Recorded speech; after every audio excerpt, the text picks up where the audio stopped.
എല്ലാവർക്കും ക്രിസ്മസ് ആശംസകൾ നേരുന്നു. ലൂക്ക 1:38. ഇതാ കർത്താവിൻ്റെ ദാസി, നിന്റെ വാക്കുപോലെ എന്നിൽ ഭവിക്കട്ടെ എന്ന് പറഞ്ഞു. താഴ്മയുടെയും വിനയത്തിൻ്റെയും തന്നെ പൂർണ്ണമായി ദൈവകരങ്ങളിൽ സമർപ്പിക്കുന്നതിൻ്റെയും വാക്കാണിത്.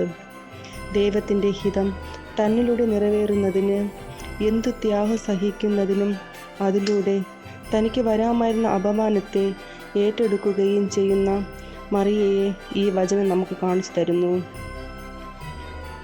രക്ഷകൻ്റെ മാതാവായി തീരുമാനുള്ള യോഗ്യത മറിയയ്ക്ക് ലഭിച്ചത് ദൈവത്തിൻ്റെ കൃപയാണ്.